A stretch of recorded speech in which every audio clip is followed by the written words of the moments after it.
পানের বড় বিঘা আছে, শুধু পান গোছার মানুষ ছিল না, সেজন্য 2-3টা করে বিয়ে করেছে। আর এখন 2-3টাকে নিজেই খাইতে পারছে না। দর্শক, এক সময় এই পানের এতটা কদর ছিল যে পানটা কিন্তু দেখা যাচ্ছে নষ্ট পান হলে কিন্তু ফেলা দেয় নাই, কারণ পানের দাম ছিল। আর এখন এই পানের দাম না থাকার কারণে কৃষক বড় যে পানও ভাঙছে না। শুধু পানটা দেখুন, কি বিশাল বড় পান, পান দেখেন। আর এই পানগুলো যদি এই বড় যে এই পরিমাণ পান থাকে, তাহলে দর্শক তাহলে কি করবে? এই পান কিন্তু দাম ছিল 5,000 টাকা পোয়া, 6,000 6,500 টাকা পোয়া ছিল এই পান। আর এই পানের দাম এখন দেখা যাচ্ছে 1,000 টাকাও পোয়া নেই। তাহলে আপনার 6,500 বা 7,000 5,000 টাকা পোয়ার পান যদি আপনি 1,000 বা 800-500 টাকা দিয়ে বিক্রি করেন, আপনাদের কি থাকতে পারে বলেন? আর এই পান যখন মানে একটা সময় কি বলবো, এই পানটা মানুষ ফেলে দেয়নি। আর এই যে দেখেন, শুধু পানগুলো দেখেন, কি বিশাল বিশাল পান। এই পান 6,000-7,000 টাকার পোয়ার পান আপনার যদি ফেলে দিতে হয় ভেঙে, বা বাজারে নিয়ে গিয়ে যদি বিক্রি না হয়, বাচ্চাদের জন্য যদি জিনিস না আনতে পারে কিনে, তাহলে কৃষকেরা কি করবে বলেন? দেখেন কি পরিমাণ পান। আপনাদেরকে শুধু পানগুলো দেখাচ্ছি। এই পানের যখন দাম ছিল, কৃষকেরা বা আপনার হচ্ছে পান চাষিরা 2-3টা করে বিয়ে করেছে। কেন বিয়ে করেছে বলেন তো? শুধু পান গোছানোর জন্য। গোছানোর মানুষ ছিল না।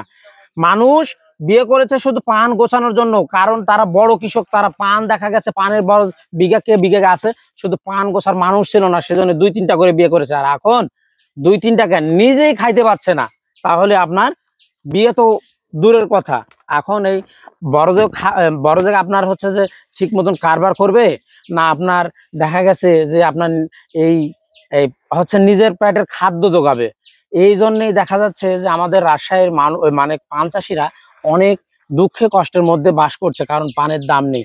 এই যে দেখেন, এই 7,000 6,000 6,500 বা 5,000 টাকার পোয়া পান আপনার যদি বিক্রি করতে হয় 1,000 টাকা বা 800 টাকা, তাহলে তাদের কি থাকতে পারে বলেন? একটা পানে আপনার দেখা গেছে প্রচুর পরিমাণ খরচ হয়। এই খরচের কারণে কিন্তু দেখা যাচ্ছে পানগুলো কিন্তু এই বড় যে এত পরিমাণ। আর এই বড় যদি আপনার কারবার না করতো, তাহলে কিন্তু পান এত ভালো পান থাকতো না। তো দেখেন, শুধু খালি পানের মানে কি বলবো, এতটা পরিমাণ পান থাকার পরেও দর্শকের মানে আপনার এই কৃষকের মনে কোনো শান্তি নেই, বা তাদের একটা ভিতরে যেন একটা কষ্ট ভাব, যে আসলে আমরা এই বরজের উপরে নির্ভরশীল। এই বরজটা আমরা কিভাবে আসলে টিকে রাখবো? দেখা যাচ্ছে আপনি কিস্তি থেকে টাকা তুলতে হচ্ছে, না হয় দেখা যাচ্ছে গরু বিক্রি করতে হচ্ছে, কারো কাছ থেকে টাকা নিতে হচ্ছে।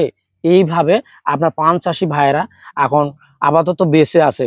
তো আপনাদেরকে একটা কথাই বলবো, যে বা সরকারের উদ্দেশ্যে বলবো, যে আপনারা দেখুন এবং পানের এই দামগুলো বাড়ান, এবং বিদেশে আপনারা পানগুলো রপ্তানি করুন।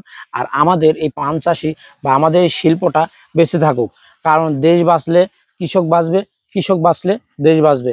তো আপনাদেরকে আর বেশি কিছু বলবো না, কারণ আপনারা দেখলেনই যে কি বড় বড় পান। এই পানগুলো আপনারা দেখেও হয়তো আপনাদের মনের মধ্যে প্রশ্ন জাগতে পারে যে এত বড় বড় পান দাম নেই। কিন্তু দেখা গেছে এই পান আমি যদি বাজারে কিনতে যাই, এই পানের অর্ধেক আমাকে দিবে, যে 5 টাকা কি 10 টাকা নিবে, কিন্তু সেই জায়গায় কৃষক ভাইয়েরা পানের দাম পাচ্ছে না। তো যাই হোক, আর বেশি কিছু বলবো না।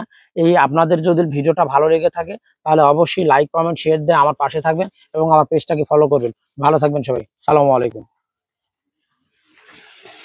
ধন্যবাদ। মেলা পণ্য কাইলে দেবো কিন্তু